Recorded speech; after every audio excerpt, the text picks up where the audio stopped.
अस्सलाम, doctor Mukhtiyar Saif from Altamash general hospital Karachi Pakistan.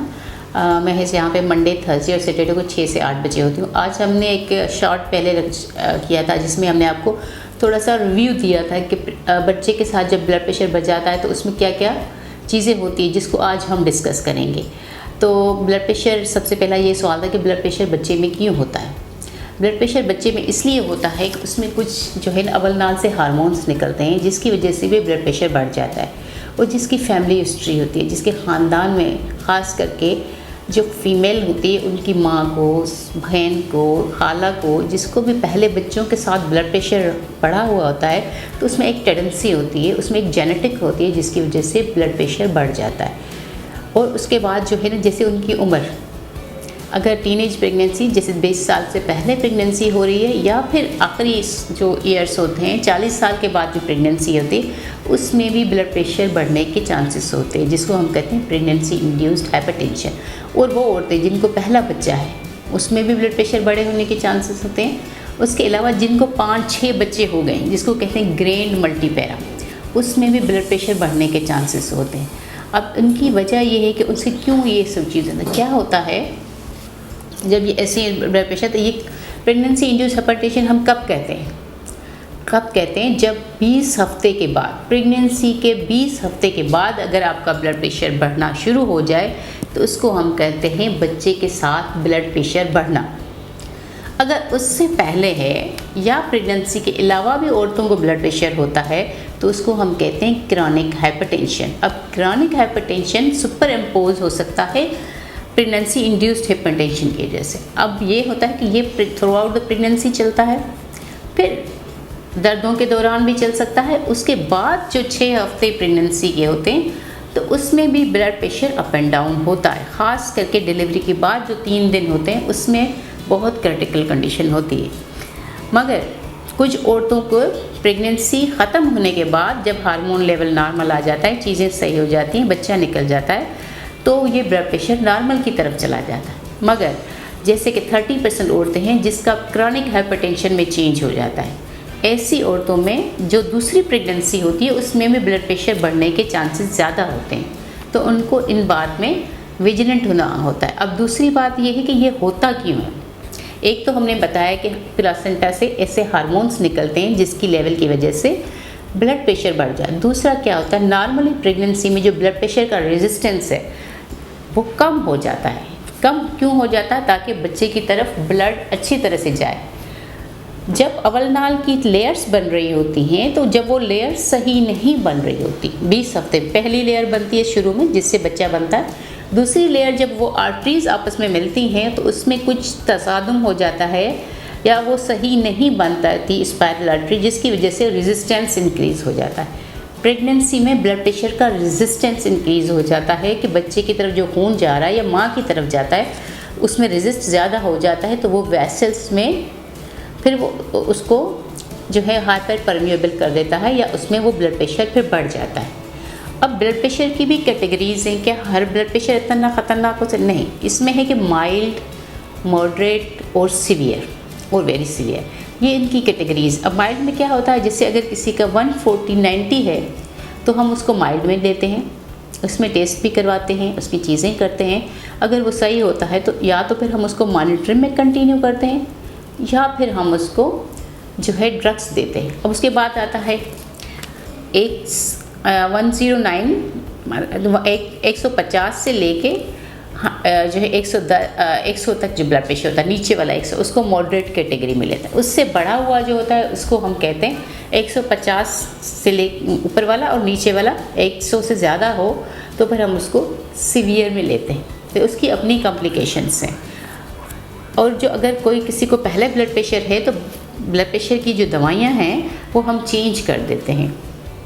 तो ये तो हो गया आपका थोड़ा सा ब्रीफली ब्लड प्रेशर के बारे में। अब इसका असर क्या होता है माँ पे, ये क्यों इतना ख़तरनाक है, हम इस प्रेगनेंसी को क्यों इतना हाई रिस्क प्रेगनेंसी करें? वो इस वजह से अगर ब्लड प्रेशर बढ़ गया तो माँ के हर आर्गान पे इसका इफ़ेक्ट होता है, क्योंकि ब्लड प्रेशर बढ़ने की वजह से उसकी किडनियों पे इफेक्ट होगा, उसके जो है अंदर इंट्राक्रेनियल हेमरेज होगा, दिमाग के अंदर जो है खून जो है वो जो नसें हैं वो फटने के चांसेस होते हैं, जिसकी वजह से अंदर खून जमा होता है, फिर उनको झटका आता है। झटके की बीमारी जिसको कहते हैं प्रेगनेंसी में, तो झटके की बीमारी की वजह से या तो औरत की मौत हो जाती है या फिर वो कोमा में चली जाती है।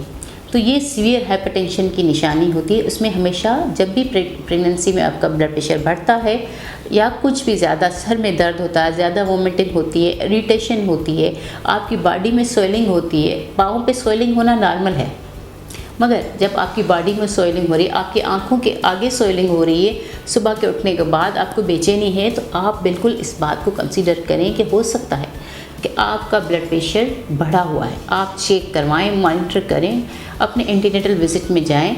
कभी कभी ऐसा होता है कि ब्लड प्रेशर आपका प्रेगनेंसी के अलावा 60-90 हो, मगर जब आप प्रेगनेंसी में कर रही हैं तो वो आपका 130-90 आ रहा है, तो उसको भी हम हाइपरटेंशन में लेते हैं क्योंकि वो उससे ज़्यादा है। तो ये भी एक इंडिकेशंस होता है। कभी कभी अचानक झटके भी पड़ जाते हैं, तो आपने ब्लड प्रेशर को ऐसे नहीं लेना कि चलो मेरी टेंशन है तो ब्लड प्रेशर बढ़ गया। नहीं, ये एक बहुत ख़तरनाक बीमारी है जो आपकी और आपके बच्चे की जान ले सकती है। ये तो होगा, उसमें एक्यूट रीनल फेलियर होता है, किडनी आपकी फेलियर हो सकती है, आपका कार्डियोवैस्कुलर एक्सीडेंट्स, दिल पे अफेक्ट जाता है, और ये तो हो गया आपकी। उसके बाद फिर आके आपके बच्चे की ग्रोथ नहीं होती।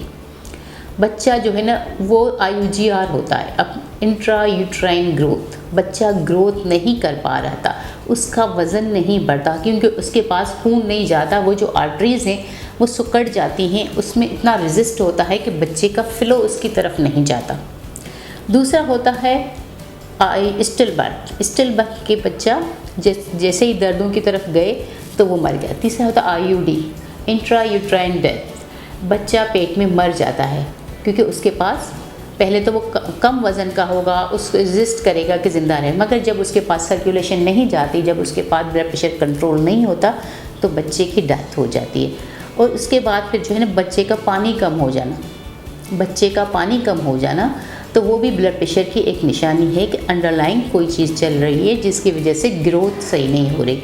ये तो हो गई आपकी ब्लड प्रेशर में माँ और बच्चे की कॉम्प्लिकेशन। अब हम आते हैं क्या ब्लड प्रेशर की वजह से ऑपरेशन होता है? नहीं, ब्लड प्रेशर की वजह से ऑपरेशन नहीं होता। हाँ, अनकंट्रोल्ड ब्लड प्रेशर है, ऐसी चीज़ें हैं। और हमें जो पेशाब में उसके कुछ टेस्ट करवाते हैं जिसमें हमें लगता है कि प्रोटीन यूरिया है, प्रीक्लेम्शिया या इनक्लेम्शिया की तरफ पेशेंट जा रही है, तो हमें उसको टर्मिनेट करना होता है। प्रेगनेंसी को टर्मिनेट करने के लिए या कोई और इंडिकेशन होती है तो फिर हम ऑपरेशन करते हैं। सिर्फ कंट्रोल्ड ब्लड प्रेशर या माइल्ड मॉडरेट ब्लड प्रेशर में हम सीज़र नहीं करते, उसकी नॉर्मल डिलीवरी की तरफ जाते हैं, भले वो नॉर्मल लेबर, मगर ये ख़तरा होता है कि दर्द के दौरान ब्लड प्रेशर और ज़्यादा बढ़ सकता है, और डिलीवरी के बाद 72 आवर्स आल्सो क्रिटिकल कि उसको ज़्यादा ब्लड प्रेशर हो और उसको झटके आए।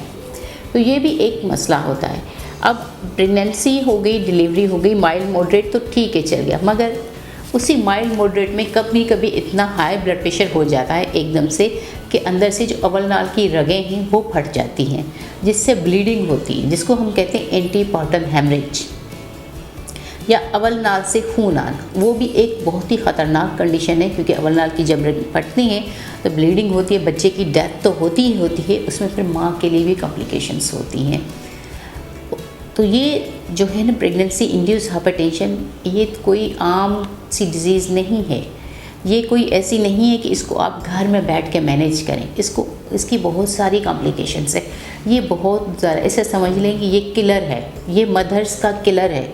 तो आपको इसमें बहुत विजिलेंट रहना है, आपने इसकी मॉनिटरिंग करवानी है, आपने इसकी बुकिंग करवानी है। अब से मेरे इस वीडियो के बाद मैं होप करती हूँ कि जिन भी बहनों को या जो है ना ब्लड उसके ख़ानदान में किसी भी माँ बहन को ब्लड प्रेशर पहले बच्चे के साथ बढ़ा है, जब भी उनको प्रेगनेंसी होगी तो इस दान पे ध्यान देंगी और अपने ब्लड प्रेशर की मॉनिटरिंग करवाएंगे। अगर प्रेगनेंसी नहीं है तब भी वो अपना ब्लड प्रेशर एटलीस्ट 1-2 दफ़ा मॉनिटर करवा लें कि प्रेगनेंसी से पहले उनका कितना ब्लड प्रेशर है और कैसे रहता है, कि 130, 160, 100 रहता है, 110-70 रहता है, ताकि हम उसको असेस कर सकें। उसको इतनी नॉलेज तो होनी चाहिए कि नॉर्मल लाइफ में मेरा इतना ब्लड प्रेशर था, अब जो है मेरा इतना ब्लड प्रेशर हो रहा है। या अगर मुझे कोई मसला हो रहा है तो मैं डॉक्टर के पास जाऊँ। उसमें हमें सर्टेन इन्वेस्टिगेशंस होती हैं, तो वो भी हम करवाते हैं, जिससे हम प्रिडिक्ट करते हैं। प्रिडिक्ट का मतलब हम जानते हैं कि आगे जाके ये जो प्रेगनेंसी इंड्यूस्ड हाइपरटेंशन है, कहीं जाके ये झटकों में तो चेंज नहीं होगा। तो ये आपने बिल्कुल इस बात को खुद भी देना है और दूसरों को भी बताना है, ताकि हम बहुत सारी माओं को इन किलर डिजीज़ से, इस प्रेगनेंसी इंड्यूस जिसको हम बचा सकते हैं, जिसके हम प्रिवेंशन कर सकते हैं, तो उससे हम बचाएंगे। Thank you so much. अगर कोई भी और आपको इसमें क्वेरी है, कोई और मसला है, तो हमें कमेंट में लिखें, हम इंशाल्लाह उसका भी आपको जवाब दे देंगे।